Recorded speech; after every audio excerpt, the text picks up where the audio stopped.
Boa noite a todos e todas. Começando mais uma segunda Insurgente. Agradecendo sempre ao Renato, ao Cícero, ao Yorubá. E hoje, nosso querido amigo, nos conhecemos lá em Paris, né? E no aeroporto. Você indo e vindo. Exato. E conversamos muito sobre essa questão de disco. E a Isabela, minha filha, nossa filha, ela falou que o Marcel tinha uma pesquisa e tinha artigo já escrito sobre o disco. Então, primeiro, bem-vindo, Marcel. Saudação. Obrigado aí para você. Obrigado. E aí, vou começar por onde, assim, eu acho que eu tenho um início. O Get Down, aquela série na Netflix, ela vai falar do Bronx e de disco e o surgimento do hip hop. E eu acho que você já domina essa área aí, a palavra é tua. A disco, o que acontece? A imagem que foi para o mundo inteiro foi foi o Estúdio 54, aquele bando de rico, burguês, cheirando pó, tomando champanhe e traçando os garçons todos lindos e maravilhosos, que eram do povo, mas eram os mais lindos, eram selecionados a dedo pelo Steve Rubel, dono da casa. Só que a disco não é muito bem por aí, né? Teve uma percepção um pouco errônea da coisa, porque ela era uma música que veio da minoria, né? Ela veio oriunda do soul. Até hoje ninguém consegue dizer qual foi a primeira música disco, porque era tanto, ela pegou um pouco aqui, um pouco ali. Tem gente que pode dizer que a proto-disco, ela era do Kendrick, com Grow, You Need a Change of Mind. Tem umas outras também.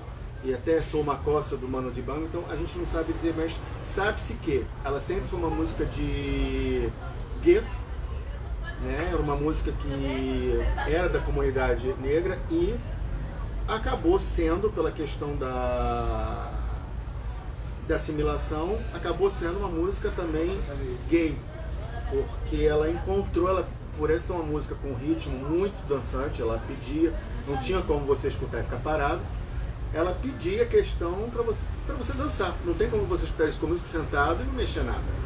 Então ela pedia. Então naquele tempo a gente estava falando daquela Nova York, né, daqueles Estados Unidos, final da década de 60, início da década de 70, onde em 69 a gente teve Stonewall, onde os gays pela primeira vez revidaram a sociedade.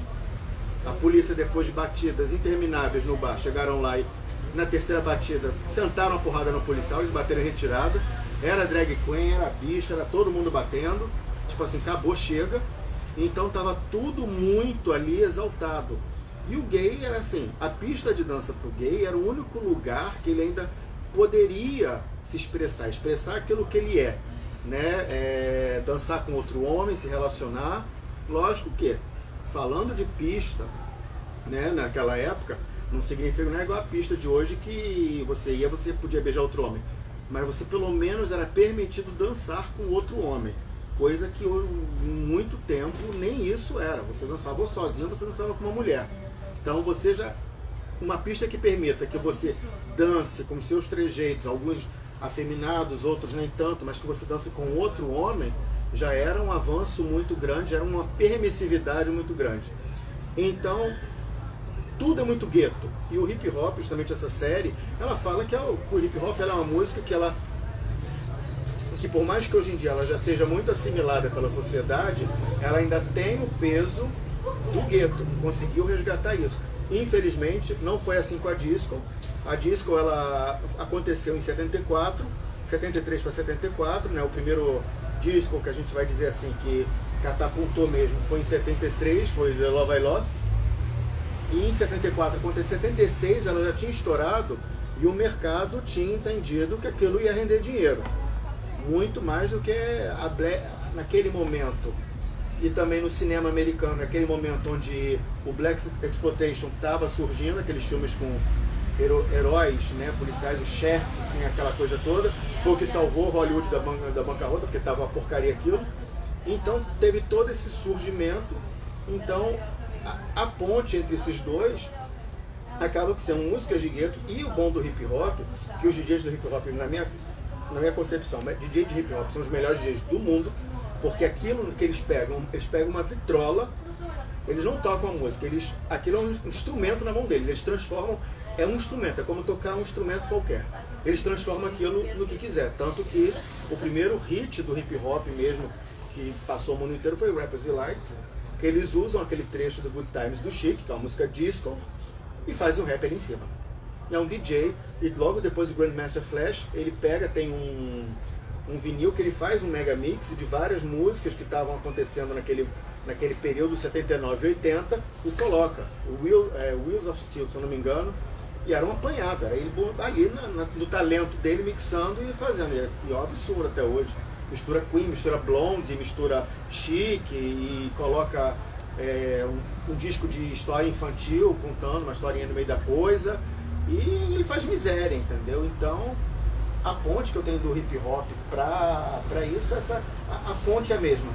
Eles beberam do mesmo, são pessoas que foram oprimidas, entendeu? E que a sociedade não queria ver, tipo, não vai dar, entendeu? E que, de um jeito ou de outro, a gente acaba quebrando essa bolha, entendeu? Você estava comentando antes que tem a disco, né? Que tinha uma outra que era de negro, se eu não me engano, que uma foi assimilada pelo mercado e tudo, e o outro não. E isso vem junto de um comentário que você fez também do anarcopunk.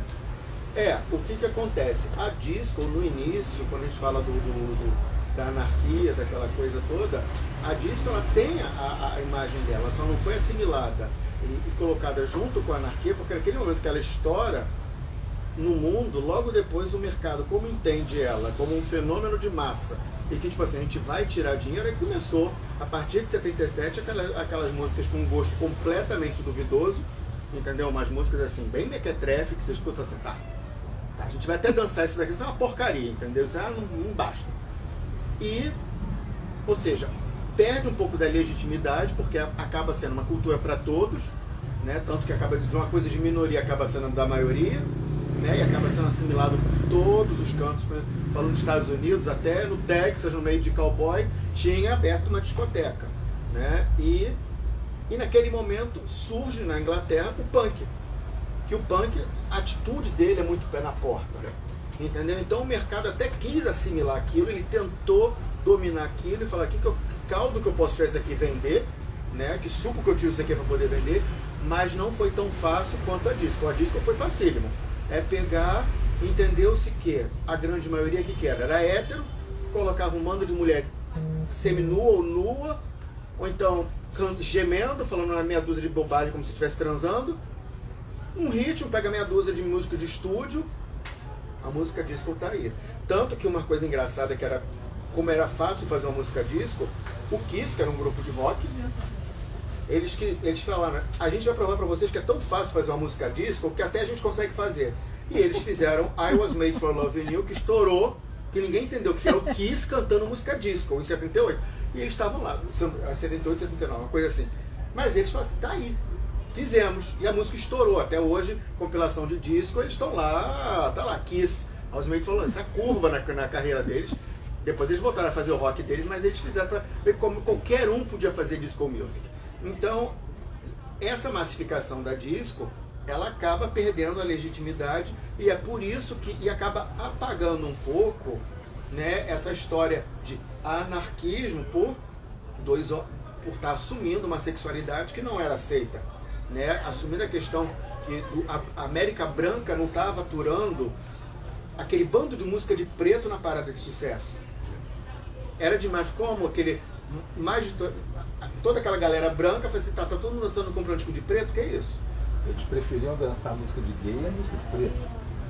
Acaba que a música de preto e de gay, naquele momento, ela já tinha virado uma coisa só. Porque a parada, teve a parada disco, né, que o Vince Aletti, ele começou a escrever sobre ela, começou em 73, porque foi ele quem batizou a palavra discoteque, que é a disco music, ele estava percebendo, ele escrevia na Rolling Stone, ele que batizou, e ele começou a escrever.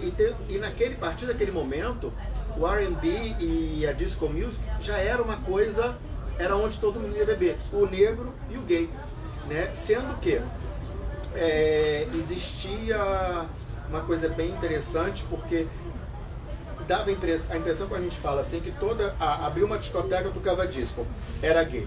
Não, a grande maioria era hétero e muitas delas, dependendo de você saindo dos grandes centros de Nova York, de repente São Francisco, lugares assim mais progressistas, você ia no Texas, estavam tocando disco, daquela qualidade duvidosa, tudo bem.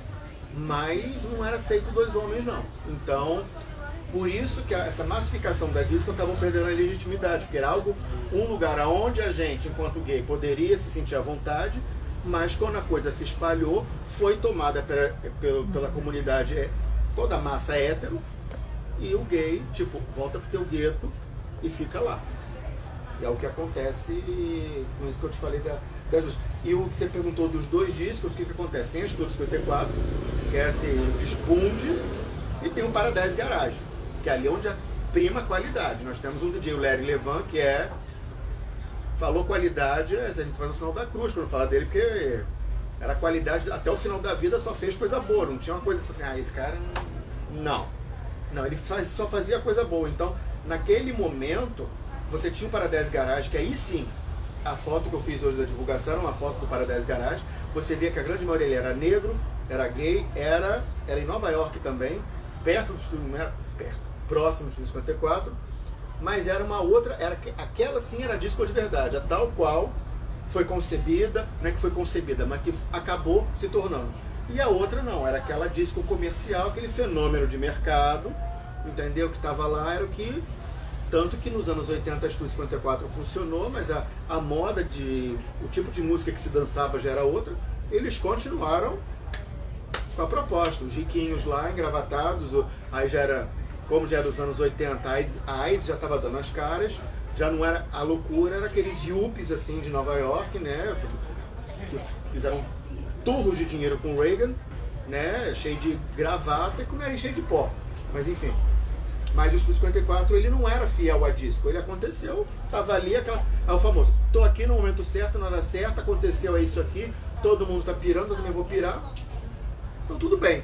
Mas ali, se a gente vai dizer, dividir a disco em 2, tem o Paradise Garage, que ali sim, é a disco com toda a qualidade, com tudo que ela tem para oferecer, e o Estúdio 54, que é o que acontece. Que era o que acontecia, o que foi pro mundo inteiro. Na Paradise o público era igual ao outro, ou era mais... Não, pop, né? Não, no Paradise Garage ele era... O público era negro, era gay, era todo mundo. Não tinha essa seleção. E no Estúdio 54, o que era sabido, era aquela seleção. Ou você era famoso, você entrava, ou então se você era descomunalmente bonito, eles ficavam aquele controle de porta fazendo assim, você entra, e você ficasse ali, pelo amor de Deus, deixa eu entrar, assim, não querida, hoje você não vai entrar não dá hoje não.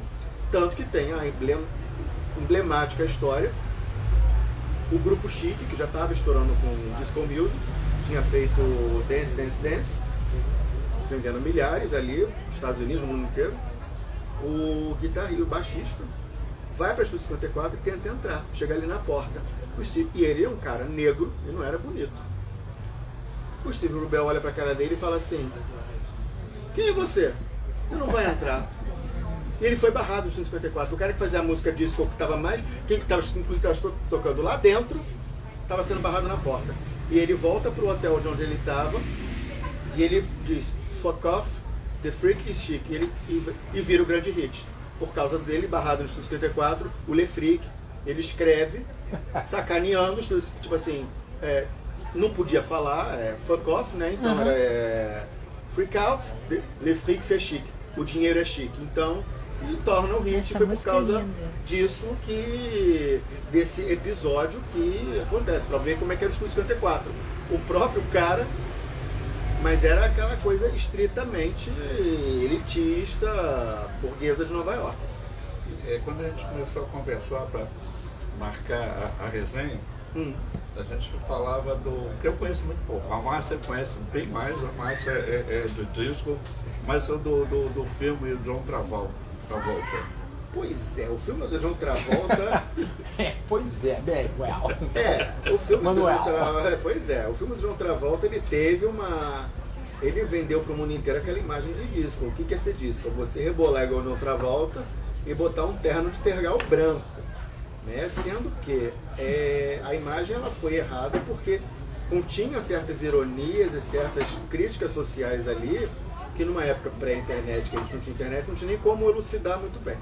O que acontece? A imagem do John Travolta naquele filme é um homem suburbano, filho de imigrante. Carcamano. Ou seja, dali já deu pra ver que não era algo que a sociedade americana ia dizer que legal você. Não era. Não era uma Brooke Shields, não era Farrah Fawcett, não era nada disso. Então, o que acontece? Foi vendido para o mundo inteiro que a imagem da disco era ser aquilo. Sendo que em Nova York, ali eles entenderam a crítica do filme, social do filme, tanto que tinha em qualquer boate de Nova York, seja no Paradise, Estúdio 54, Xenon, pisou de terno de tergal branco, você não entra. Se é banheiro, você não passa da porta. Entendeu? Então quer dizer, essa crítica social que infelizmente o mundo não pegou e que ficou, foi perpetuado e está tudo bem. Ninguém vai morrer por causa disso, mas é o que acontece. Em Nova York tem essa coisa. Mas a trilha sonora era boa.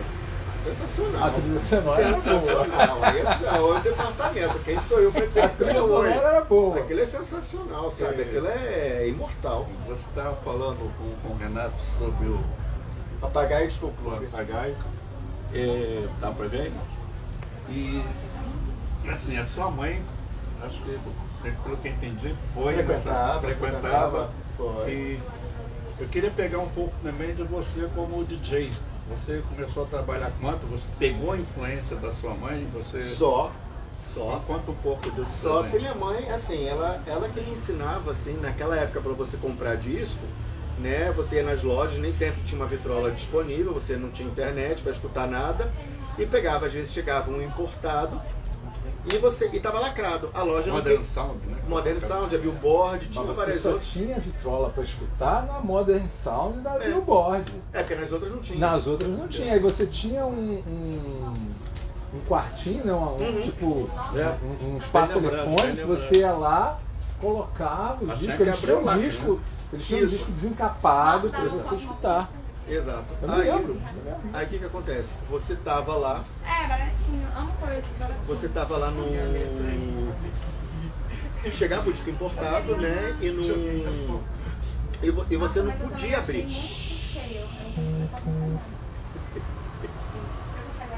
Não, continua. Pode continuar. E o disco estava lacrado, você não podia abrir o disco. Então, ela falava assim, olha, não dá para ver, você olha quem é o produtor, quem escreveu a música. Ela me ensinou desde pequeno a decriptar aquilo que eu tinha ali como informação para tentar desvendar o que era aquilo. E isso aconteceu junto com a House, com várias coisas. E até porque muitos desses discos importados você comprava de comissário de bordo que vinha.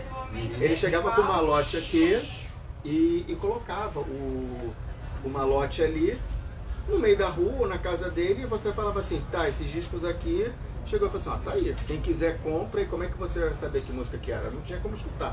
Então você tinha, foi ela que me ensinou muito essa questão de como você... Dependia da Rádio Cidade. Também. Também. Tinha um programa noturno. Tem o Cidade Disco Clube? Cidade Disco Clube. Você dependia dali para escutar. Ivan Romero, claro. Ivan Romero, para você descobrir o que você gostava. Ou então som de boate na Mundial. Não, mas eu escutava a Cidade. A Cidade quando veio realmente pegou todo mundo que era da Mundial e foi, porque o som de boate também era muito bom. O som de boate foi até 77, aí depois veio a Cidade Disco Clube, aí não teve como. Eu fazia gravação. Eu botava o gravador lá, fita cassete. Claro. Aquela base de 60, né? Base, amarelinha. Base 60, TDK depois, botava para gravar, para depois, o gravador tinha eram 2 decks para fazer a mixagem. Sim. Claro, sinal, compras. Pois é. E então o que acontece? Ela trouxe muito essa coisa de buscar disco, comprar os discos e catar informação, né? Então ela teve essa influência toda, ela frequentava e ela me expôs muito, porque durante, às vezes, ela ia levar disco de gravadora, aquela coisa toda. E aí eu entrava nas discotecas quando eu era criança, né?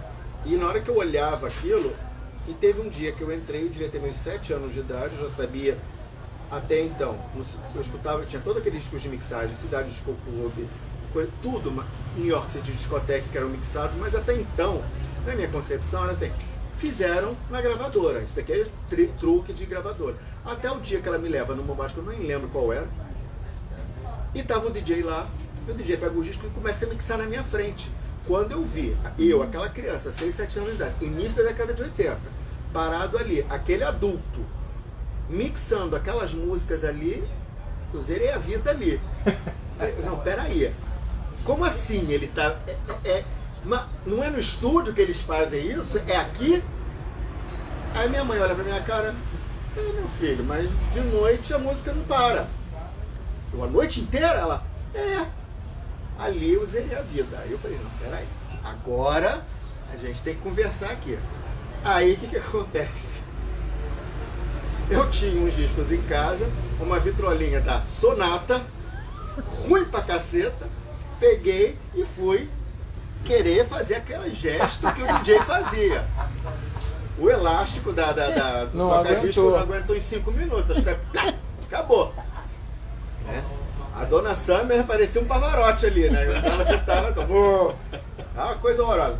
Aí eu tentei aquilo, aí foi conhecendo, né? Aí a minha mãe apresentou alguns DJs, eu ia na casa deles, aquela coisa toda, né? E isso foi um pouquinho antes da AIDS chegar, porque depois muitos deles foram cometidos pela AIDS, aquela coisa toda, e infelizmente naquela época a concepção era, como não sabia como se pegava, tipo, não, você não vai mais lá.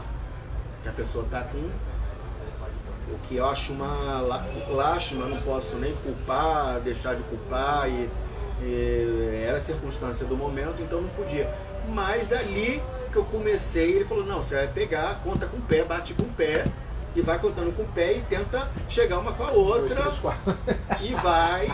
E eu ali, criança, tentando fazer aquilo ali, eu ficava puto porque eu não conseguia, mas eu ficava de um jeito. Eu, como é que vocês fazem? Isso é impossível. Você deve estar mentindo, metendo alguma fita, alguma coisa aí. E ele ia lá e mixava na minha frente, eu ficava mais puto ainda. Mas aí foi que eu desenvolvi, e até a parte visual do disco, você pegar um vinil, e no que você pegar o vinil, ele fala assim, olha aqui, você tá vendo essa parte aqui, ó, mais clarinha do vinil, aquela coisa? Significa que o break tá aqui. Chegar aqui é como se tivesse um marcador ali. Chegar aqui, você solta a música. E isso fui aprendendo. Então esse envolvimento com esse meio trilha, né? veio desde muito pequeno, veio direto, veio dela sim, ela teve influência. E em 86 eu já estava com 10 anos de idade, a House já estava começando a vir. O que é House? Não é um estilo assim? A House, vamos lá, a House, vamos dizer assim, a Disco teve uma filha, e a House. Né? É a filhazinha dela. Nunca tinha pensado por não, isso. É a filha. Nunca tinha pensado não, por isso. A House é a filha, porque o que acontece? A filha é nervosa, né? No início nem era não, ficou nervosa depois, entendeu? Porque quando ela chegou ali, Chicago, aquele pessoal todo, e como novamente ela repete a história da mãe dela, ela não foge do DNA da mamãe, ela é uma música de gueto, que quem começa a propagar essa música era aquela galera que frequentava o Paradise Garage, né? Que era o Frank Knuckles, esse povo todo. Eles é que estão em Chicago e fazem. E por que House? Porque tocava numa boate chamada The Warhouse. Então, tipo assim, a música House, que era a música do Warhouse, né? Que a música tinha. Era que eles pegaram o nome do lugar de onde... Mas não era um estilo, então você marca mais o nome vem da justamente, foi porque é disco. Voltando lá atrás, em 79, teve aquele movimento de ultraconservador, o Disco Sucks, que eles entram no Comiskey Park ali, para queimar os discos de música disco, que dá aquela rebelião, que dizendo ali que ali a disco ali foi o...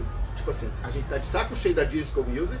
No mundo ela ainda demorou um pouco, mas ali realmente acabou com a disco music. Não é que acabou. A disco music acabou voltando pro gueto dela, porque o mainstream ali já deu. Até 80, ainda muita gente tentou fazer alguma coisa, uma música ou outra estoura. Blonde vem em 80 com um Rapture, que ela mistura disco, mas ela faz um hip hopzinho ali no meio, faz um rapzinho, entendeu? A coisa já começa a tomar outra forma, porque do jeito que estava, a sociedade americana não queria mais. Para entender o que é muito... Oi. O papo tá bom. Eu preciso fazer um stop aqui. Faz. Não, porque eu não quero perder um minuto. Você não tá entendendo. Eu entendi. O papo tá muito bom. Isso aqui você não tá entendendo, mas eu não quero perder. Aqui tá continuando. Tá. Mas um minutinho só. Deixa eu só acertar essa conta aqui pra gente... Quanto ele acerta, quando você começa a trabalhar com DJ também. Mas tem intervalo. Não, um intervalozinho básico aqui. Você estava falando da House e adiante. Então, porque ali continua e lá também. Não, a gente volta lá. A gente vai voltar sim. Não, vamos voltar porque... A sua mãe trabalhava com Luiz Carlos, gravador? silêncio. O papo aqui você não pode... Você tá dando um break, vai ao banheiro fazer pipi. Ó, bebe. Pô, Dá um bebe. gole. Dá um gole. Então, olha, Porque o assunto é bom. Peraí. Um minutinho. nossos comerciais. Tá passando comercial.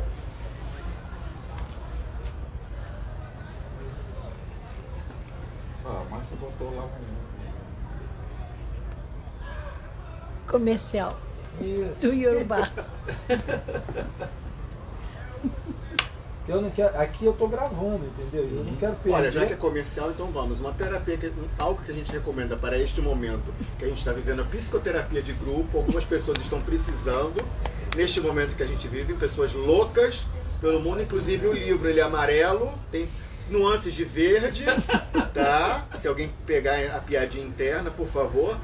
Então, ó, você que gosta de amarelo, gosta de um pouquinho de verde, ainda tem um azul aqui, olha, psicoterapia de grupo. Vem aqui que tem, eu recomendo. Ó, para entender esse momento também, Freud, tá? Pelo amor de Deus. Mistério da alma, melhor impossível, olha. Se essas pessoas têm alguma, tá aí. Então, e para quem quer uma coisa mais hardcore, vamos lá. Opção lacaniana. Ajuda. Vamos voltar aqui. Então, só para você que eu não me lembro onde parou, você ia falar depois, quando começou a trabalhar como DJ, isso. mas antes tinha uma pergunta, eu acho que o Renato fez. Não? Agora eu não lembrei. Não. A gente estava falando de House e a filha, né? Eu falei que o House era uma filha nervosa. Do Isso. E tá falando do Disco Sucks. Então o que acontece? A Disco ela volta para pro gueto, né? Não é que ela deixou de existir. Dali ela volta pro gueto.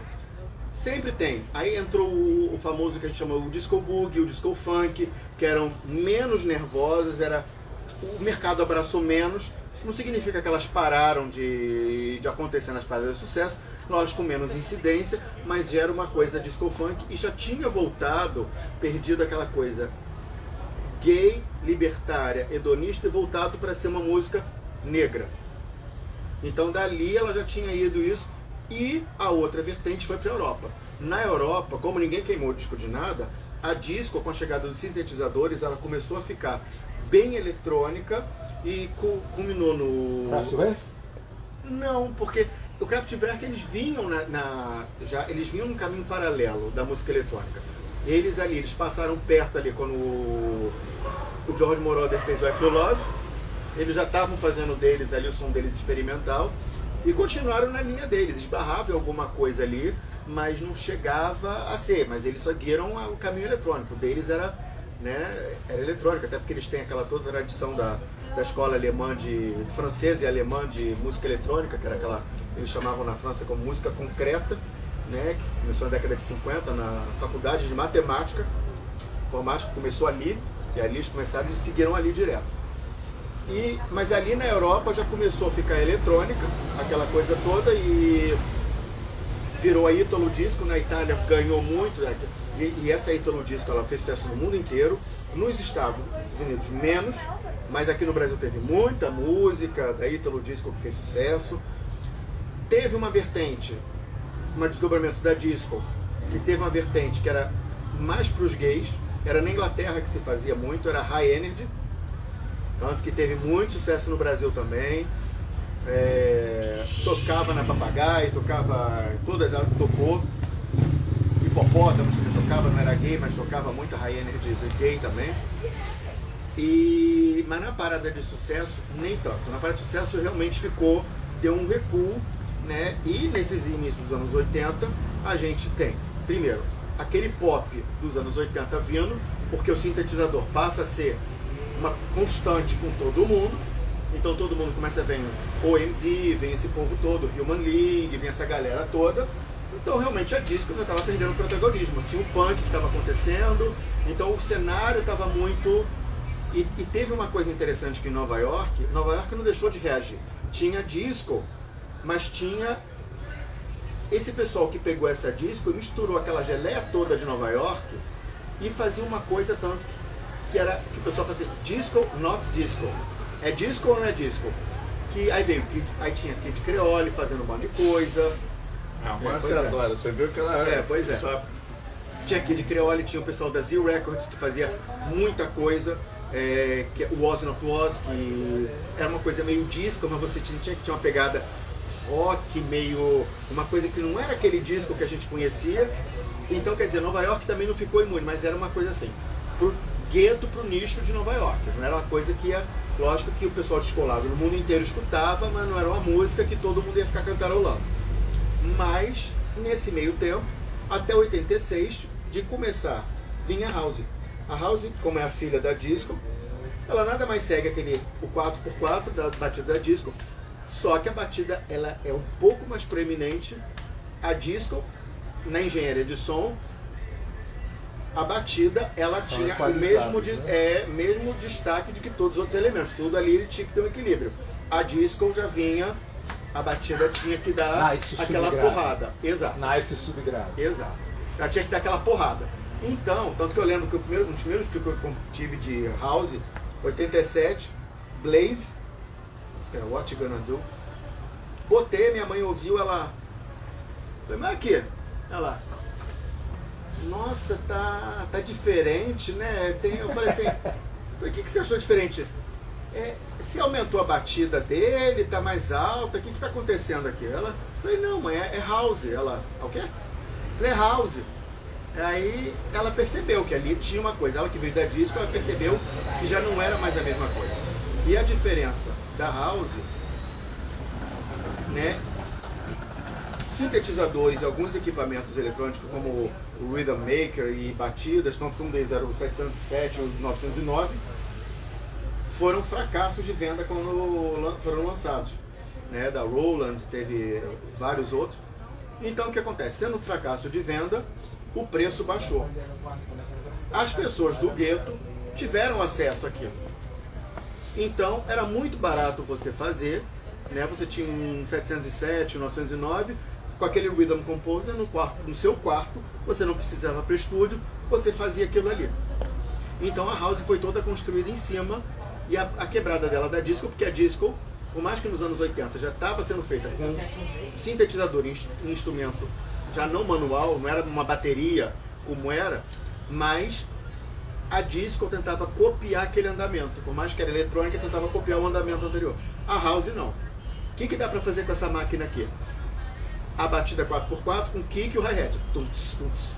Tá, mas com aquele som da bateria eletrônica. Era o que dava, e vamos daqui. Porque a gente não tem dinheiro para outra coisa. No tanto que uma curiosidade, os primeiros discos de House, lá em Chicago, para você ver como é que é a coisa bem de gueto, eles não tinham dinheiro nem para prensar o vinil, porque a gente está falando de década de 80. DJ vai tocar com o quê? Vinil. Não tinha CD, não tinha USB, não tinha digital, não tinha nada. Era... O máximo que ele tinha é a fita de rolo, para ele cortar, porque a gente fazia remix na época, edição, cortava com a navalha, colava com durex para fazer o remix, era assim, era na mão. Era o máximo que dava para fazer. Era o gravador de rolo, é um belo no Ampex ali, e é isso aí. Quando muito Sony, Technics. Né, o Ampex era o que mais acontecia mesmo. E os primeiros discos, eles foram prensados em radiografia de hospital. Eles iam no lixo dos hospitais para pegar radiografia, então às vezes eles prensavam em cima da radiografia de hospital a música. O som era péssimo, mas era o que tinha, era o que dava. Mas logo depois eles já conseguiram prensar, e a qualidade, mas a qualidade do vinil, os primeiros da Trax, se você pega a qualidade do vinil é meio... que não dava para fazer muita coisa. Então tinha essa coisa, estava repetindo os passos da disco music. Veio de gueto, era negro, o Warhouse era uma boate de gay, então era negro, gay, então repetiu todos os passos da disco. E ela também cai na mesma armadilha que a disco. 87 vai começando, porque aí na Europa fica de olho nos Estados Unidos. Não tem um grande destaque, os Estados Unidos não dá muita bola para aquilo, até porque o sentimento anti-disco ficou muito forte, tipo assim, eles não queriam viver mais aquilo, porque a gente estava numa época de Reagan, a Nancy Reagan, que era extremamente homofóbica, que não queria saber de gay, tanto que o ponto mais louco foi ela ser a capa da interview do Andy Warhol. Ninguém entendeu aquela porcaria. E a AIDS ainda não tinha nem tratamento, tava matando e levando todo mundo, né? E a AIDS foi aquela coisa, aquele bunda lelê da disco, vamos trepar com todo mundo, vamos fazer todo mundo. Então, ainda estava muito recente, isso tudo, o povo ainda está naquele olho do furacão para querer reviver uma onda de música para dançar. Não era o cenário, né? Então a coisa não aconteceu. Mas na Europa, por mais que tinha tido AIDS, também estava matando a dar com pau, a coisa já era diferente, porque não teve esse sentimento antidisco, entendeu? Então era uma coisa que já era mais possível. 87, a Inglaterra pega aqueles discos de house e a coisa explode de uma certa coisa fenomenal na Inglaterra. Ou seja, DJs que eram nos Estados Unidos, ninguém dava nada por eles, na Inglaterra eles vinham como superstar. O top 10 da Inglaterra começou a ser macetada de dance music até de house music e era o que tinha, né? Aí veio a acid house, que era a parte mais agressiva, foi a parte que a house ficou extremamente heteronormativa, porque ela sai desse gueto americano, negro e gay, e ela vai para uma Inglaterra branca, né? E ela vai para esse pessoal todo fazendo essa acid house, que é uma house agressiva, com um teclado 303 e coisa e tal. E ela acaba sendo dominada pela heteronormatividade. A diferença é que vem a Inglaterra com as raves, a única coisa que ainda que se merece muito respeito é porque era uma música para todos, porque as raves não tinham esse conceito de porta, tipo, aí entra você, você não. Eram feitas em hangares, no meio da rua, eles invadiam o sistema de som, colocavam a caixa de som lá no meio do coisa, era distribuído mapas.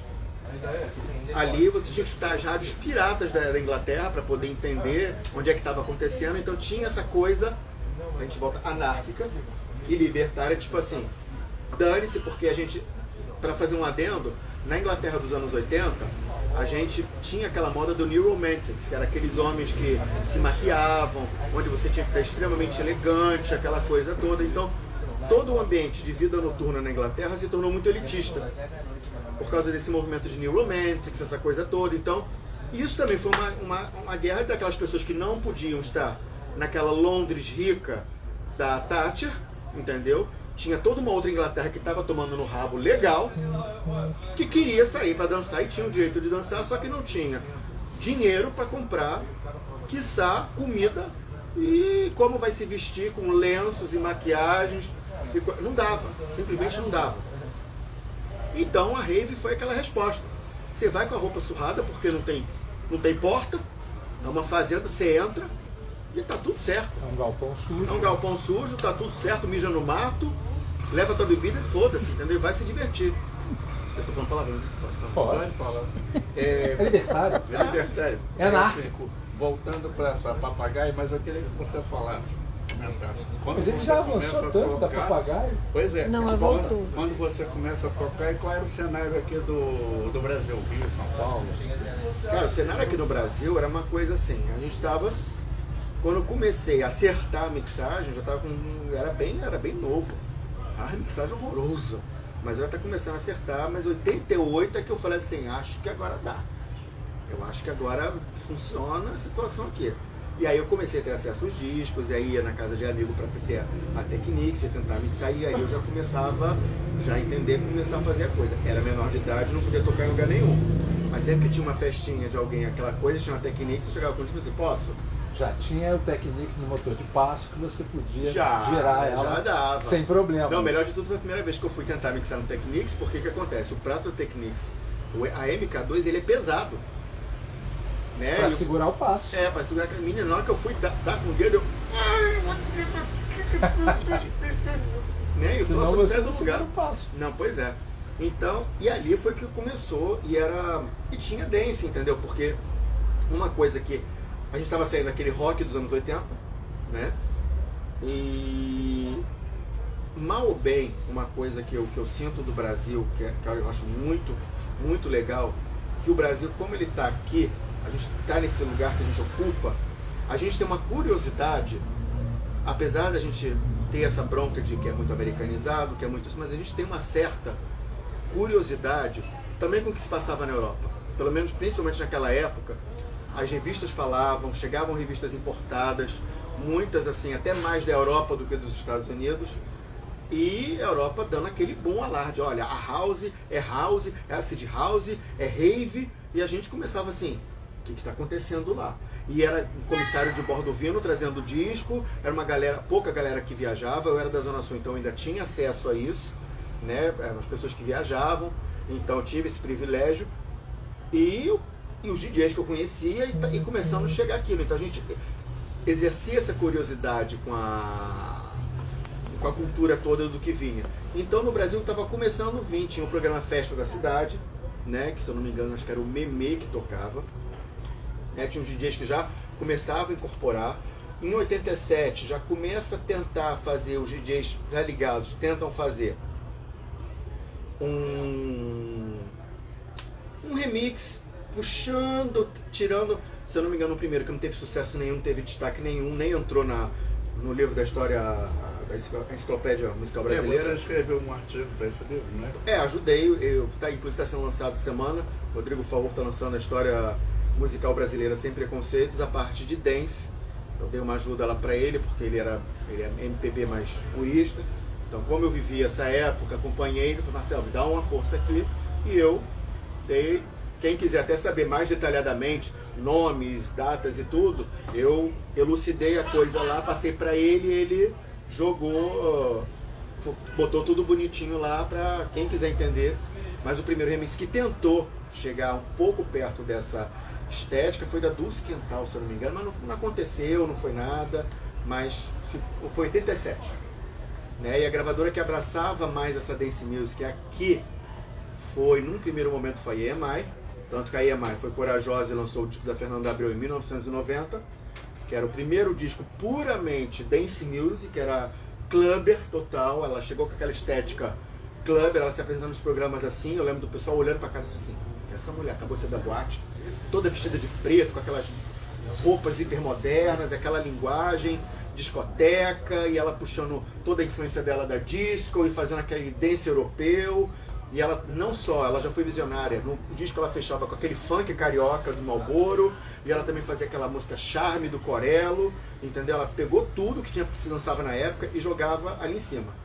No Brasil, a dance music, ela foi ter um nome, ter uma cara para a grande massa a partir do momento, se eu não me engano, foi 89, quando teve Technotronic Pump Up the Jam, que foi até uma propaganda de um tênis. Pois é, que aí, aquilo ali, todo mundo de norte a sul no Brasil, aí todo mundo, tipo assim, tá, temos dance music, temos uma house aqui, se bem que aquilo é bem Euro House, tem, e é o que está acontecendo. Dado ele aí pra frente, aí já a coisa explodiu pro Brasil inteiro.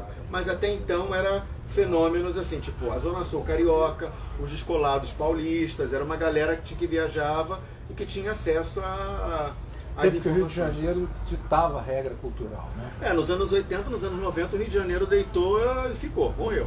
Mas assim, mas até a década de 80 a gente ainda tinha dava alguma coisa. Eu estava conversando com o Renato, com você, eu fui no baile da pesada com o Big Boy. Sim. E Mercedes Limar, mas eu não sabia, aquele ritmo é no charme. Botafogo, é charme. Charme. Era o Soul Charme. Soul Charme. E naquela época, o pessoal de São Paulo vinha para o Rio de Janeiro para comprar o disco, porque era aqui que chegava tudo. Isso. Os discos importados vinham para cá. Você entrar na Billboard, na Modern Sound, era um paraíso, né? Sim, sim. São Paulo não tinha nada parecido. Não. Me dá água para pegar. Oi? Você quer o quê? Pegar água pra você. É a nossa produção. Maravilha. A gente não vai ter aqui. E assim, você entrava, Eu você quero tinha... o que é, assim, pra quem não conhece. Eu não conheço, por exemplo. Eu dançava, mas não sabia que era chá. Na verdade, o que acontece? Era o soul. Ele tocava música soul, né, da época, e ele misturava algumas coisas de rock, e tinha algumas coisas latinas também, que era o Santana, que fazia aquela pegada rock mais latino. Ele fazia aquela mistureba toda, e foi essa mistureba que acabou culminando na disco lá na frente. E teve, assim, tinha esse baile da pesada, tinha essa coisa toda, quando a disco veio, deu uma... Paradinha básica. Oi?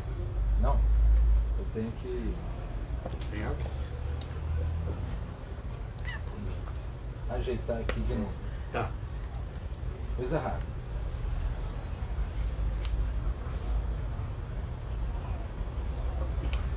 Então eu vou ver se consigo uma água pro Marcel. Eu já volto pro intervalo, né? Nosso comercial. Assim vai ficar quando eu aceitei. Pepsi, pode ser? Sei, pode ser, pode Então ser. eu te arrumo.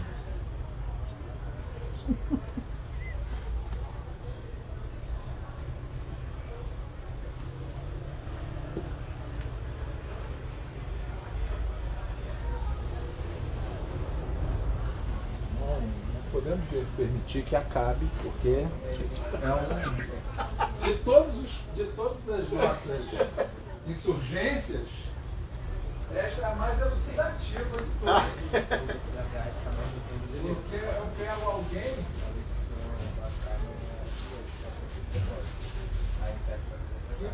que vivenciou certas coisas.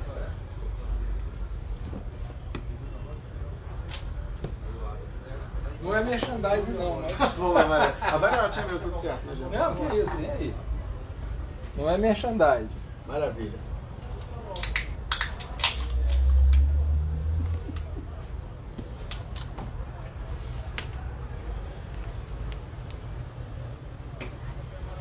Eu já tinha certeza que o Renato ia ficar apaixonado pela resenha, mas eu mantive segredo absoluto.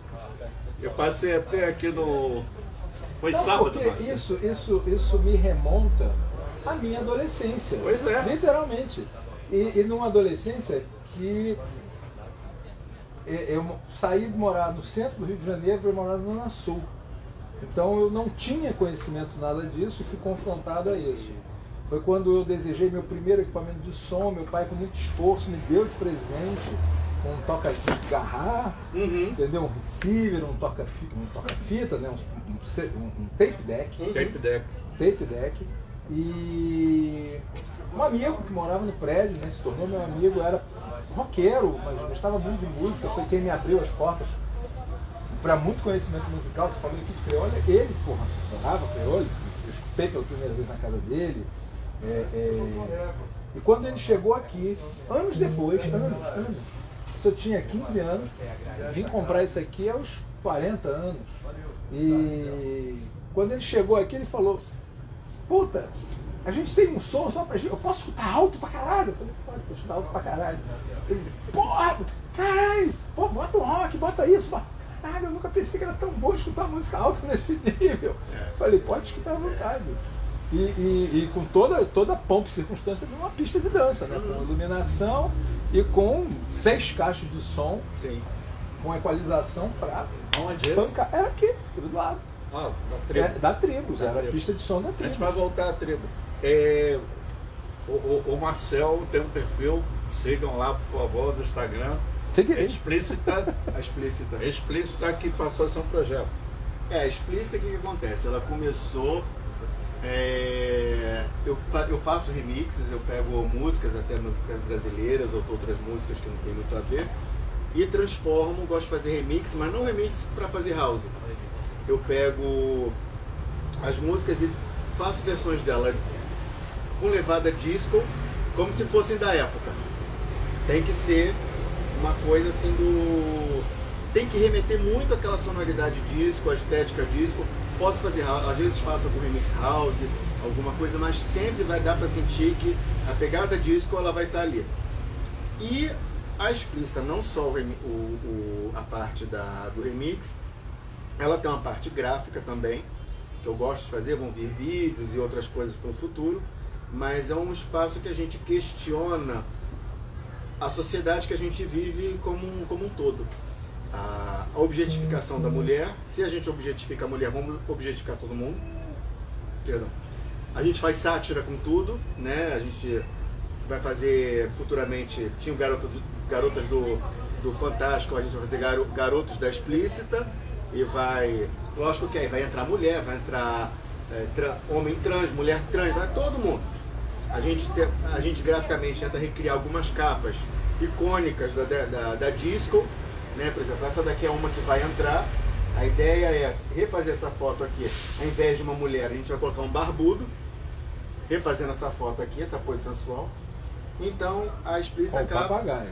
Claro, um papagaio. Claro. Nem que ele entre no Photoshop. O mais ele vai difícil entrar. vai ser achar o papagaio. Para isso nós temos Photoshop, Isso. entendeu? Eu coloco aqui e não seja por isso. E a gente, então, essa questão toda e essa parte da pesquisa, né, da Disco Music enquanto um ritmo que veio, né, do meio LGBTQIA+, que acabou sendo usurpado da gente. A house seja usurpada não que é algo nosso que a gente não quer dividir com ninguém, é para todo mundo, mas não subtraído de uma forma onde acaba a gente não sentindo que tem mais espaço dentro dele. Então eu trago, a Explícita ela traz isso tudo, só que com muita sátira, com humor leve, a gente usando aquele soft power para passar a ideia. Escutar uma música boa, ter os remixes, você vê uma coisa engraçada que a gente ri, mas que ao mesmo tempo a gente questiona a sexualidade Chegou e a sensualidade. Helena Tribus. Você tocou lá em Paris, não tocou? Toquei na festa chamada Disco Queer, uma festa gay que era dedicada a disco, que a dona era uma lésbica DJ e era super chita com disco. Dependendo do remix, se o remix fosse muito house, muito moderno, ela não deixava tocar. Tinha que tocar disco e você tinha que tocar com vinil. Você não podia tocar nem CD, nada. E na época também, em 2007, ainda não estava muito difundido essa coisa do DJ, né, com USB, com essa coisa toda. Não tinha muito, ainda tinha só... Era CD que estava acontecendo e ela não deixava. Tinha que ser no vinil. Eu lembro que eu embarquei para Paris com a mala cheia de vinil. Cheia de vinil, aqueles vinil pesado, fui tocar lá, foi ótimo, né? Foi maravilhoso, a tua filha estava, inclusive. Eu me lembro que eu comecei a conhecer você como DJ também, que a Isabela falou, olha pai, ele veio com uma bagagem gigantesca de vinil. Foi. Eu ficava passado porque eu chegava pra... Eu levei os discos para tocar e eu queria comprar disco lá e não dava, entendeu? Mas assim, é bem legal, porque você chegar numa festa, você poder tocar disco music e a coisa e as pessoas estarem curtindo aquela vibração com você, é bem legal. Lógico que não é mesmo ambiente da década de 70, né? Porque a gente tem outros momentos, né? E outra coisa. Espero que volte, né? Esse hedonismo todo que a gente tem vivido, espero que volte logo. Né? Então mas foi uma experiência bem bacana, foi bem legal. Vou deixar agora um diálogo seu com o Renato, tá. Porque a esposa dele passou aqui, não ficou. Eu ia até chamar que é Helena Tribus, e ela aqui, a Tribus era uma boate, como ele já falou, aí vocês vão conversar mais. Sim. E ela passou a ser a representante do LGBT e é hétero. Aí teve, o Renato vai contar melhor, mas teve uma questão assim, vem cá, quem está representando a gente é uma hétero. Aí, não, mas ela... Conta aí, Renato. Foi dois conversando. Foi um episódio muito bonito, né? Da história toda da tribo, que ela foi... A gente fazia parte de um grupo LGBT, né? Porque não tinha Na época era GLS, né? Não, já era LGBT. Já era LGBT. Já. Que fazia parada e tudo mais. A casa se torna uma casa LGBT por interferência de um amigo. E nesse ponto é muito engraçada a história. Ele não está nos escutando, mas ele vai morrer de rir na hora de escutar. A gente não tinha utilidade para o espaço. E aí ele Renato está falando aqui do Yorubá. Isso. Que na época chamava-se Tribos da Tasca. E aí o que acontece? Ele precisa falar uma coisa muito importante para você. Ele fala, não, tem que ser eu e você só. Não, beleza, ele pode ser aqui. E era escuro o local, né? Porque era um vagão fechado. Aí eu falei, tá bom, vamos lá. Pedi para ele, fica no caixa que eu vou. O Vlad quer falar comigo. Aí eu falei, fala. Ele aí se aproximou e falou, eu tenho que te contar uma coisa, eu sou gay. Aí eu falei, opa! Colei a bunda na parede. Falei, eu tenho que te pedir uma coisa. Mas antes eu tenho que te falar que eu sou gay. Eu falei, opa! Dei um passo para trás, colei a bunda na parede e falei, o que você quer? Não, eu quero fazer uma festa gay. Eu falei, isso pode, não tem problema. E se a pessoa fosse gay, eu falei, sei lá, o que você ia pedir, pô?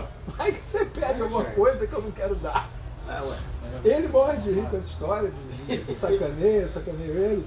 Se tornou um querido amigo nessa situação, porque tentamos 6 vezes fazer a festa e nunca deu certo. Até o dia. Por quê? Porque era um bar onde o gay podia sentar na mesa, que tinha 3 doidos. Eu, minha esposa, um casal hétero, e um gay, que era o Vlad, que estava com o pau na mão, todos 3 com uma barra de ferro na mão, esperando o primeiro que olhasse torto para um viado ou um sapatão. E a gente voava em cima, dizendo, tá olhando o quê? Deixa eles em paz. E aí o bar bombou. Ninguém queria entrar na pista de dança que tocava com um CD player, um set que o DJ Guinho, amigo de Vlad, fazia. E aí quando acabava, ou ele voltava para o início ou trocava rapidinho. E ninguém queria entrar, até o dia que choveu. E quando choveu, todo mundo entrou. E entrou e descobriu que tinha uma pista de dança, que era legal. E aí o mundo gay começa a adotar a Tribos da Tasca, que logo em seguida passa a chamar Tribos, porque reunia todas as tribos, né, gays, héteros, enfim. Quem quisesse se aproximar, desde que se aproximasse com o mínimo de respeito, a gente acolhia. E nos aproximamos desse grupo LGBT. Ela foi alçada ao Conselho de Saúde como representante do grupo, e daí ela foi para o Rio no Conselho Estadual LGBT. E aí uma pessoa de Niterói, com mente muito pequena, além dela ser pequena, a mente era pequena, virou e disse, você não pode ser representante porque você nem bissexual é. E uma querida amiga nossa, a Ione, presidente do Delas, o primeiro grupo lésbico do Brasil, levanta e faz um discurso belíssimo sobre a coisa maravilhosa que seria de ter pessoas héteros defendendo a causa LGBT. Nós não precisaríamos ter conselhos, não ter nada, porque o mundo seria perfeito. Claro. E aí todo mundo engoliu, porque a Ione era Ione, até hoje Ione é Ione, quando ela fala, o mundo tem que escutar, porque ela é uma pessoa de capacidade absurda. E a Helena ficou, minha esposa ficou como representante, teve participação ativa em muitas coisas. Fizemos várias paradas gays aqui, e a casa se tornou um sucesso a nível regional e até mesmo fora do Rio, né? Ela foi para a parada de São Paulo, chegou numa casa em São Paulo, chiquerésima, com candelabros na parede. Quando falaram pro cara, pro dono, não, ela é a Helena da Tribos, a Tribos em Niterói, pode entrar, entra, porque enquanto que está com você, pode entrar, maravilhoso ter vocês aqui. Ela falou, quem sou eu? Não, vocês são conhecidos, você tem um amigo de vocês, o Pride, né, que eu te falei. E aí foi Thunder, Edson Pride, Felipe Guerra, vários DJs da Tribal House, né, e que frequentavam o ambiente, e por incrível que pareça, era um ambiente pobre comparado às outras boates, que eram boates que cobravam muito caro para entrar. A gente cobrava R$5 para entrar. E o povo gostava de dançar aqui, os DJs, porque você estava tocando com o seu fã pegando na sua mão. E isso para eles era um negócio assim inédito, porque normalmente botavam eles num púlpito como deuses. Olha, isso. Marcelo, só assim, a Márcia já fez o sinal ali. Dá a palavra com você, mas a gente não vai terminar ainda não. Só que agora eu vou interferir menos para você poder... Tá. Bom, repetindo assim, a questão LGBT não precisa você, eu acho que isso vale para o mundo inteiro, não precisa você ser alguma coisa para você ter empatia por alguma coisa. O que basta no mundo é você ter empatia. Com empatia você vai longe, você não precisa fazer parte do movimento, ser alguma coisa para você entender o próximo. É você se colocar no lugar do próximo. Se você tem isso, tá tudo certo. Né? Então, quantas pessoas, por exemplo, falando do mundo, ele que veio do mundo da arte, quantas pessoas que são pelo mundo da arte, propagam a arte e não são artistas. Elas entendem aquela proposta, elas entendem aquela alma, é o que basta. E eu posso entender o sucesso da Tribos porque a gente vai lá no DNA do que é você dançar. Hoje a gente vive na música eletrônica um sistema com a rede social que é um atalho para você ser famoso, então você tem muito DJ para pouca proposta. Então acaba se esvaziando e fica nessa coisa, esse sistema de estrelas, entendeu? De personalidades, de épocas de pessoas que não são grandes nadas, mas querem ser amadas como se fossem tudo. Então fica complicado. Então quando você entra, tudo que eu falei aqui agora, a gente volta no DNA da disco, da dance, da house e de tudo, que são guetos, lugares, pessoas comuns e todo mundo junto. Todo mundo dançando aquela música, querendo aquela música. O DJ ali também é uma pessoa que vem daquele gueto, é uma pessoa tão gente quanto as outras ali, ele não é uma estrela. Então, traz essa honestidade, traz essa sinceridade.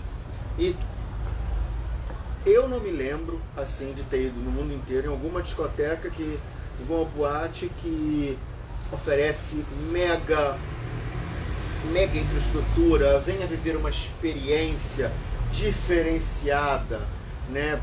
Eu não me lembro de uma que eu tenha ido e falar assim, nossa, guardou a minha vida. Agora, todas as raves que eu cheguei, tinha lama até na minha cueca. Isso é, quando eu não voltava em casa, a cueca que eu tava já não era minha.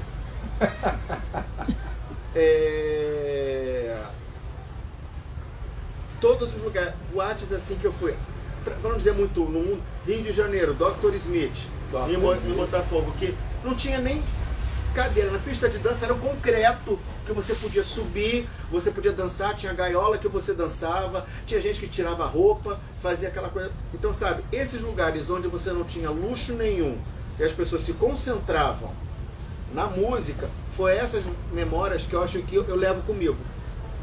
Agora, todos os lugares que vieram com aquela, não venha porque é super, nossa, um sistema disso, sistema daquilo, é chique, vários coquetéis caros e isso e aquilo. Olha, eu achei um saco, no mundo inteiro eu achei tudo uma grande merda, entendeu? Os DJs nem eram tão bons assim, sabe? Então, eu acho que entender o sucesso da Tribos é você entender o DNA dessas músicas. São músicas que vieram de gueto, que não pedem luxo nenhum, entendeu? Vem a burguesia e taca esse luxo em cima dela. A house aconteceu isso. A dance music hoje virou de uma burguesia branca. Você vai até em Ibiza que era, que na época das raves, o Verão do Amor de 88, que foi a explosão da dance music na Europa, Ibiza era um gueto onde só ia hippie e artista plástico. Hoje só pariate. Hoje só.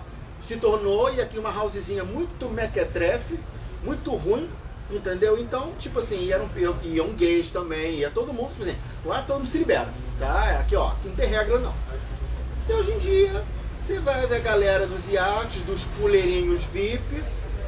Ah, puleiro VIP é meu cu, porra. Porra.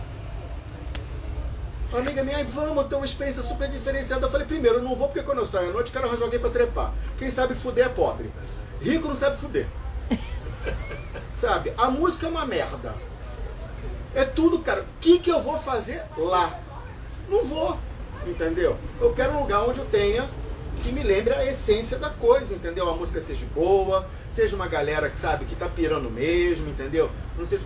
É o DNA da música. A música, ela é essa. Em todas as grandes músicas, seja o punk que veio de pobre. Expressões de pessoas ou que não tinham muito vozes para alguma coisa, a música foi o canal onde elas podiam se expressar. Sejam negros, sejam gays, sejam um operário desdentado. E é isso. A gente não precisa ir muito longe falando de músicas eletrônicas e coisa. O que é o samba, que é coisa mais brasileira do que o samba? Aqueles pretos, pobres, esquecidos, abandonados depois que tiveram a alforria, largado dizer, ó, vocês não sabem nem ler nem escrever, fica aí. A música era a voz deles. Uma poesia muito bonita. Exato. A música é a voz deles. E a música veio de onde? Deles. O samba deles, da favela. Então, tá aí a sinceridade. E quando você começa a querer fazer muito gourmetizar a coisa, não adianta. Fica uma merda. Entendeu? É isso. Pode ser um pouco... o que eu tô falando, mas é mais pura verdade. É por isso que explica o sucesso da Tribos. Era sincero. O tá vindo direto, já era, né? Aí, como disse o Davi, eu tô despertando. Foi Davi, não. Foi a Isabelle, né? Tô despertando assim o que já era. E como o Davi despertou. A Márcia fez uma pergunta. E você acha que tem espaço para disco de house novamente aqui no Brasil? Já tá tendo. Você começa aqui, o que acontece? O problema é que agora, o que tem, eu li até uma crítica ontem, que a disco se tornou uma coisa assim, hipster, né? Uma galera alternativa branca, endinheirada, né? Aquela galera só do 100% orgânico, que está abraçando a disco. Tudo bem, mas em contrapartida, tá começando a Beyoncé, né? Aquela cantora que todo mundo conhece, quem sabe quem é. O último álbum dela, ela fez um álbum pautado em cima das músicas dance dos anos 90 e dos anos 80. Aquela música... Aí tu fala, nossa, a Beyoncé está fazendo música dance velha? Não. Ela simplesmente disse, tipo assim, ela tá lembrando a todo mundo que a dance music, que se hoje existe, é porque é negra. Veio daquele passado negro. E é isso que ela vem trazendo hoje. Então, tá havendo esse resgate. O meu trabalho com a Explícita, humildemente, que eu estou começando, não tem quase seguidor, não tem nada, é trazer isso, é trazer esse protagonismo das coisas, entender? Tipo assim, olha, é nosso, vamos voltar a fazer aquilo que é nosso, que é o que a gente sabe fazer. Então, tem espaço sim, em São Paulo já está mais desenvolvido, né? Aqui no Rio menos, mas eu acredito que sim, né? E eu acho que vai ter mais espaço a partir de janeiro de 2023. Uma pergunta que a gente tem que fazer, né, Renato? Não sei qual é. Eu tenho a minha. Sim, vou deixar ela para... Eu tenho a minha. A gente pegou um período horroroso a partir do golpe, né?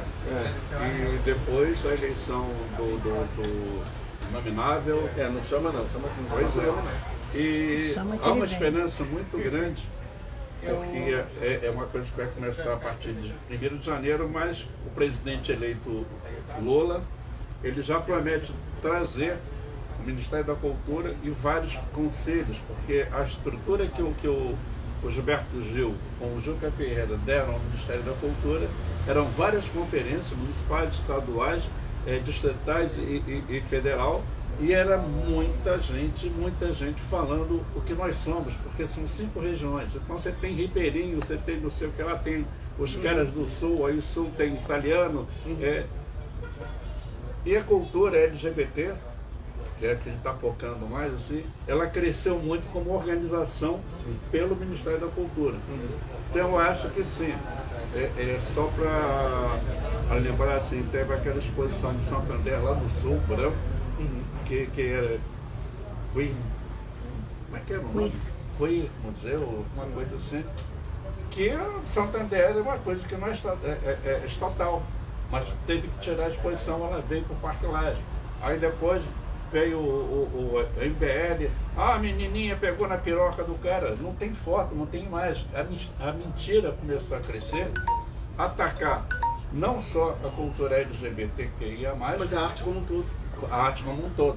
Aí eu já provoquei para você, o que você espera, assim? Olha, que a gente espera uma das coisas que me levantou da Explícita, não só fazer o remix disso tudo que eu tinha falado dela, é porque isso que a gente viveu desde o golpe, assim, desde que isso já está sendo, a semente está sendo plantada há muito tempo. Não começou só no golpe, não. Eu já estava vendo desde aquela época, bem um pouco antes quando começou aquelas passeatas pelo 20 centavos do ônibus, eu falei, isso não está me cheirando bem, porque isso está tendo, tem coisa aí.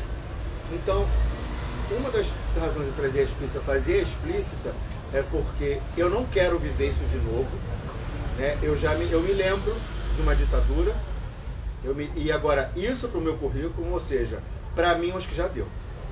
Definitivamente, eu acho que deu. Então, o que eu puder de contribuir com a Explícita é para trazer esse questionamento para que isso não volte a acontecer. Porque, infelizmente, a gente vai ter que... Então, quem tem alguma proposta para trazer cultural, aquela coisa, tem que se coçar e fazer. Porque o que foi destruído nesse tempo, curto tempo, mas que parece uma eternidade, foi muita coisa que foi...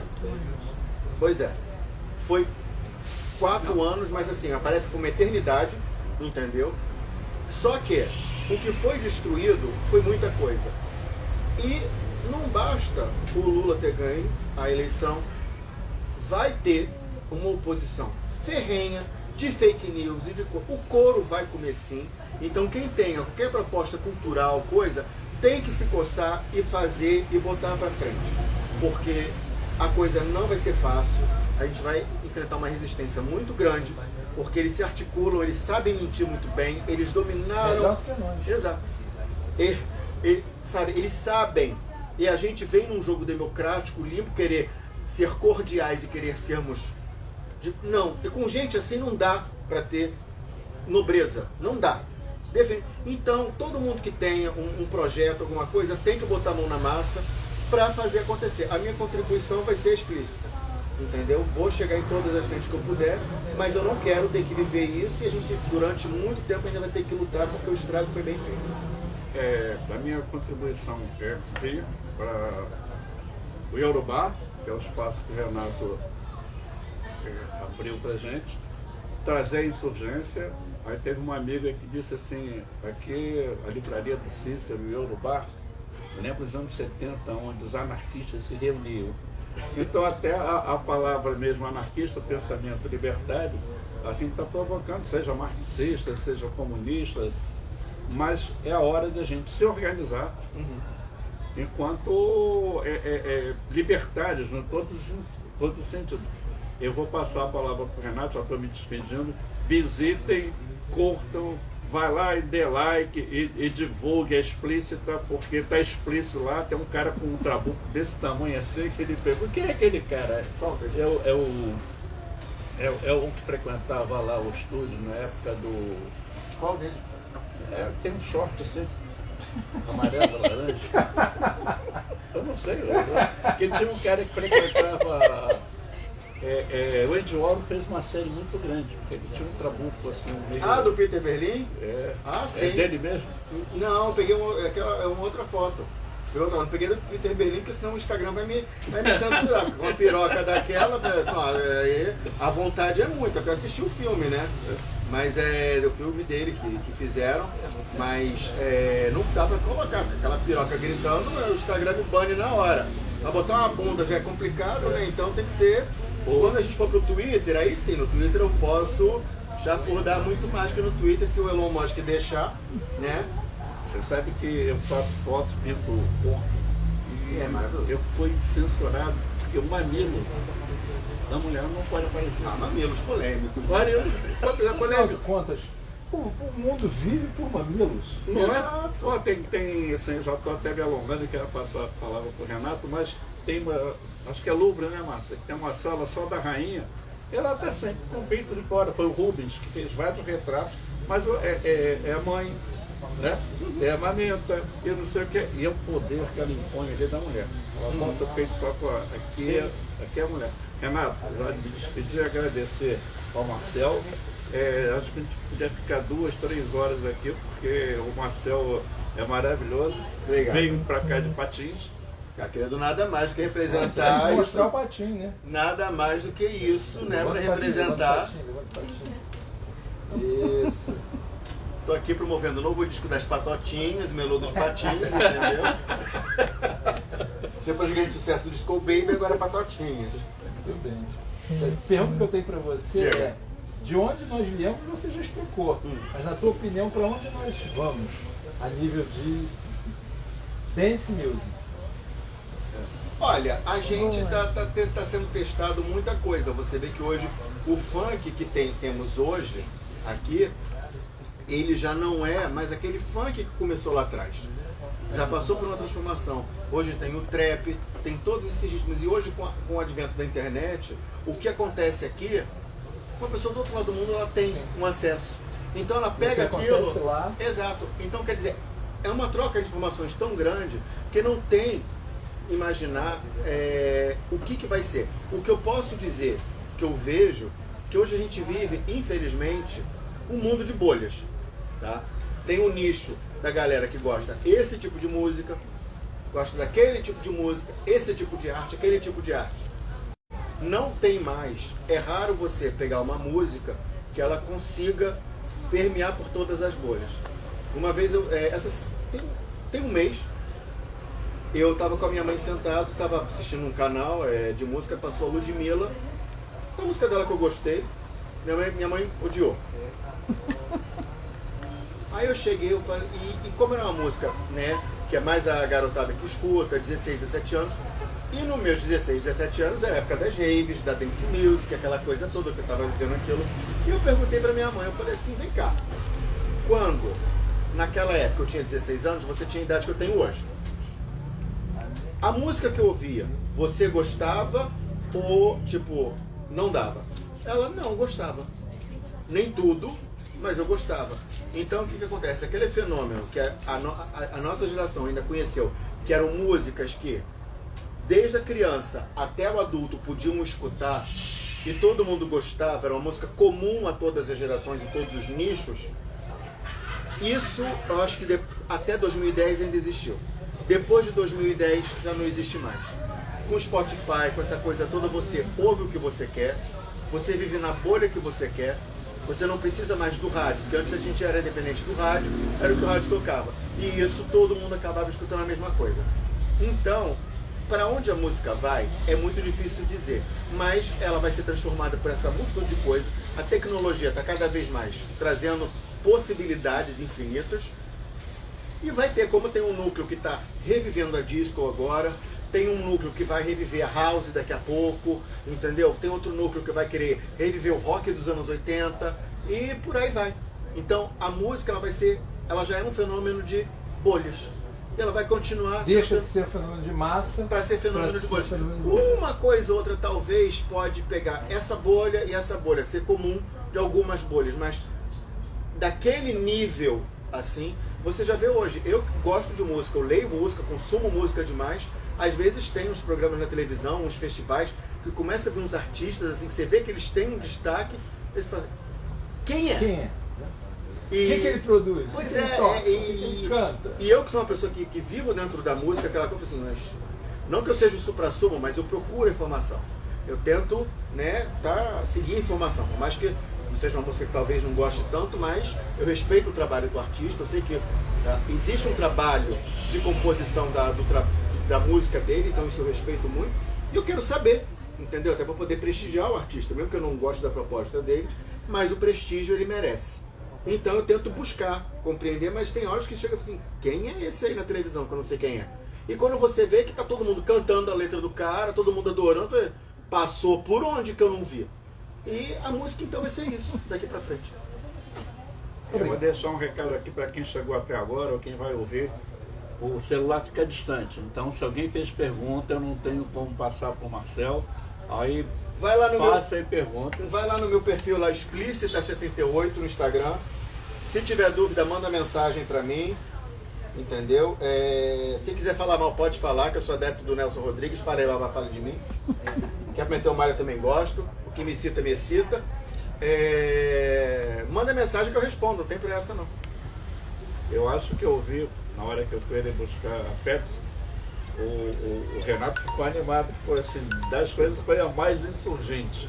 Não é que tenha sido a mais insurgente, como eu falei, foi a que mais me remontou, né, que me trouxe recordações e ainda mais por tudo que a Tribos representou na minha vida, né, porque eu costumo dizer que quem sou eu, um humilde dono de bar universitário, num buraco esquecido por Niterói, que é São Domingos, e tive a oportunidade de ser um sucesso, de ser conhecido na cidade, ser conhecido dentro da cidade, com Renata Cantareira, ter tido a oportunidade de estar aqui ouvindo esse seu relato tão interessante conhecer o Luiz e participar dos conselhos de cultura. Né? Você pega um dono de comércio igual o meu, ele não está nem aí para o que está acontecendo.